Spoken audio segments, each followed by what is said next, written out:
ఒక బుద్ధుడు ఎంత గొప్ప సూక్తులు కానీ మరొకటి కానీ చేశాడంటే చాలా అద్భుతాలు చేశాడంటే. భారతదేశంలో బుద్ధిజం పెద్ద స్థాయిలో లేదు, కానీ నేను చాలా కంట్రీస్ తోటి లింక్ ఉన్నవాడిని. ఆ కంట్రీస్ అన్నింటిలో కూడా ఎంత చక్కటి బుద్ధిజం ఉందంటే అంత బుద్ధిజం ఉంది.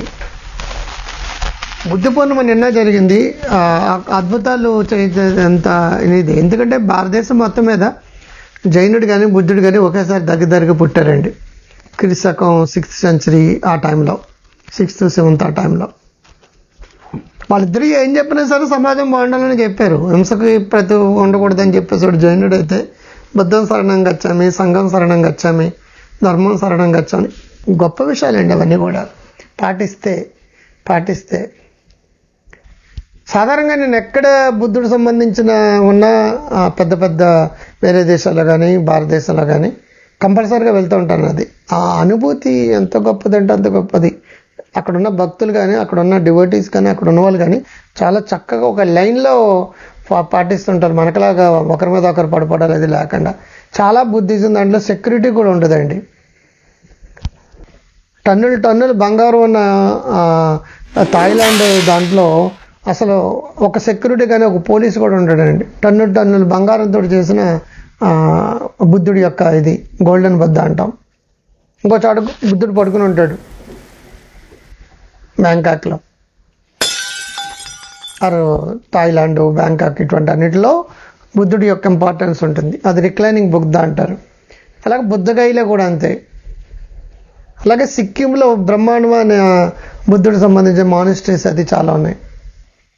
అలాగే ధర్మశాల, హిమాచల్ ప్రదేశ్ ధర్మశాలలో కానీ, సిలోన్లో కానీ, బ్యాంకాక్లో కానీ, థాయిలాండ్లో కానీ, పట్టయా, ఎన్నో చోట్ల, జపాను, ఇంకా మలేషియా, అన్ని చోట్ల అద్భుతాలు చేస్తున్నాడు. టిబెట్లో కానీ, నేపాల్లో కానీ. ఇక్కడ 4 ప్రధానమైన ఇష్యూస్ చెప్పాడండి బుద్ధుడికి సంబంధించింది. ఒకటి మిజరీ, దుఃఖం, సాడ్నెస్. నెంబర్ 1, నీకు దుఃఖం వచ్చింది. దుఃఖం వచ్చినప్పుడు ఏడుతూ కూర్చోమని కాదు. నెంబర్ 2, దుఃఖానికి కారణం ఏంటి? What is the reasons behind your sorrow, your misery, your sadfulness. Number 3, how to overcome, దుఃఖ నివారణ. నెంబర్ 4, దుఃఖాంతం. ఈ 4 ప్రిన్సిపల్స్లోని మనకి సైకాలజీలో ఎప్పుడో 2700 సంవత్సరాల క్రితం, 2500 సంవత్సరాల, 600 సంవత్సరాల క్రితం చెప్పిన దానికి ఇప్పుడు ఆర్ఈబీటీలో చూసుకోండి. ఆర్ఈబీటీ అంటే రేషనల్ ఎమోటివ్ బిహేవియర్ థెరపీ అని అర్థం. ఏదైనా ఒక పాయింట్ వచ్చినప్పుడు ప్రోస్ అండ్ కోన్స్ కానీ, is it happens or not, అసలు జరుగుతుందా జరగదా, be rational, be logical, be rational. ఇక్కడ ఒక దుఃఖం వచ్చింది, దుఃఖంగా రేషనలైజ్ చేయి. ఒక భయం వచ్చింది, భయానికి రేషనలైజ్ చేయి.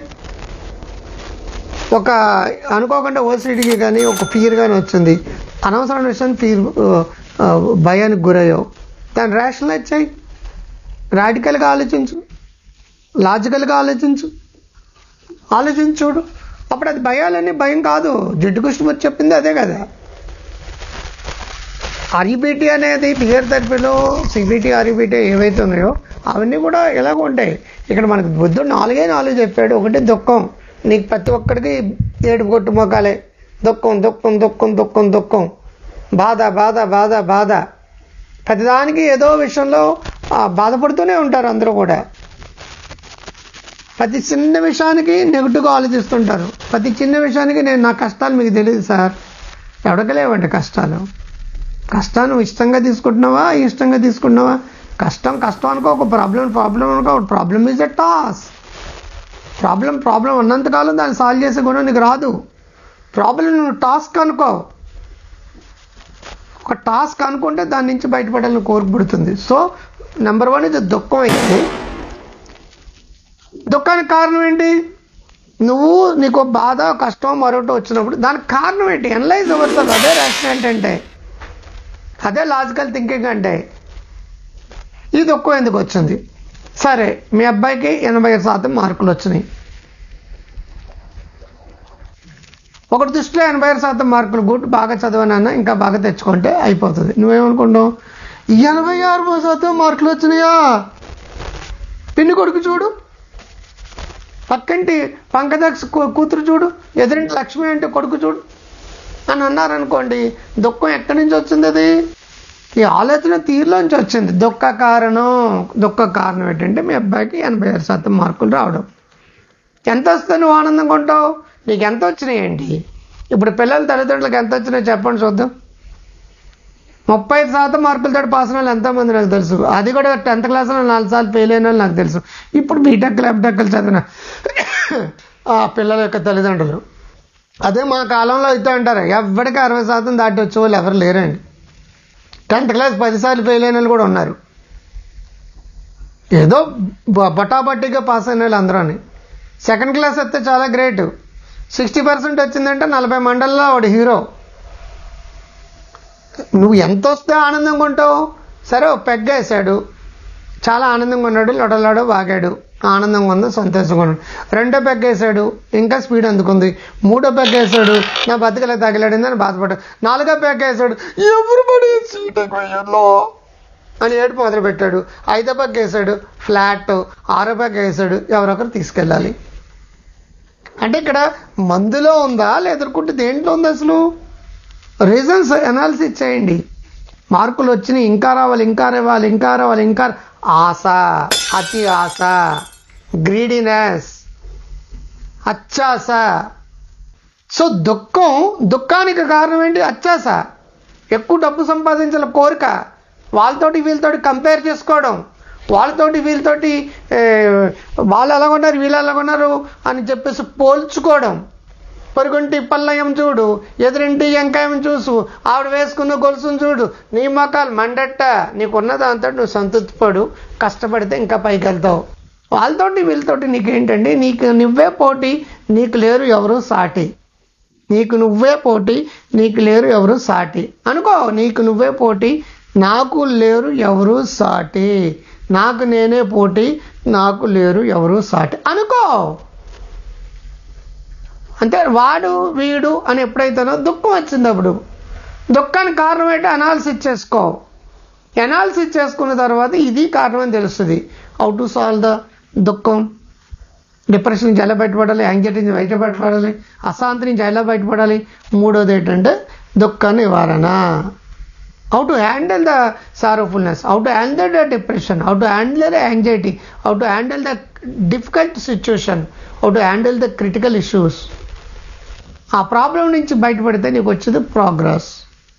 లాస్ట్ దుఃఖ అంతం ఆర్ దుఃఖ నివారణ అయిపోయింది. మళ్ళీ కొత్తది వస్తుంది. ప్రాబ్లం అనుకోకు, టాస్క్ అనుకో, ఫినిష్ చేయి, ఓవర్కమ్ అవ్వు.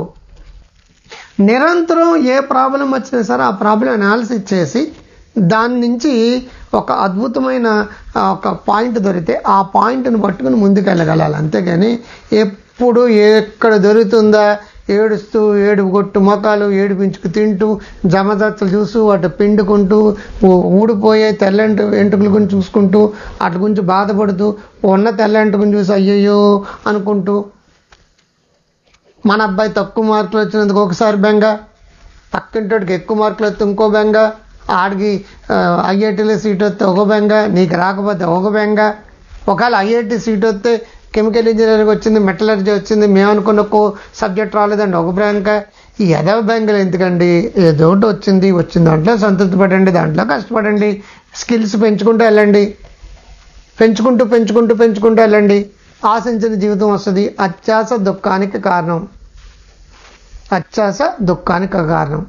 సో దుఃఖానికి కారణం, దుఃఖ నివారణ, దుఃఖాంతం. That's all. అదే ఆర్ఈబిటి, అదే సిబిటి. సైకాలజీ అంతా కూడా అద్భుతమైన ఫిలాసఫీ మీద ఏర్పడ్డవే. ఒక 70-80 ఏళ్ళ నుంచి, ముఖ్యంగా బిహేవియర్ థెరపీ అయితే 40 ఏళ్ళ నుంచో, కొంచెం 35-40 ఏళ్ళ నుంచి, అంతకుముందు లేనే లేదు. ఉన్న అవే ఆ పద్ధతులన్నీ అనలైటికల్ సైకాలజీ 100 ఏళ్ల క్రితం ఈ ఫ్రాయిడ్ థీరీస్ అనలైటికల్ థెరపీ అంటే కొండంతా తవ్వి ఎలకని పట్టడం అనమాట. మరి బిహేవియర్ థెరపీ ఏంటంటే కొండలోకి నువ్వు పొగ పెట్టు, ఆ ఎలక ఎక్కడ ఉందో తెలియదు కానీ అది అక్కడ చచ్చి ఊరుకుంటుంది అనమాట. అంటే అనలైటికల్ అప్రోచ్ ఒకప్పుడు పాటించలేము, కానీ ఇప్పుడంతా కూడా బిహేవియరల్ అప్రోచ్. ఉందలే మంచి కాలం ముందుగా బుద్ధం శరణం గచ్చామి, సంఘం శరణం గచ్చామి, ధర్మం శరణం గచ్చామి. డాక్టర్ క్రాంతి గారు నమస్తే. ఉందలే మంచి కాలం ముందుగా.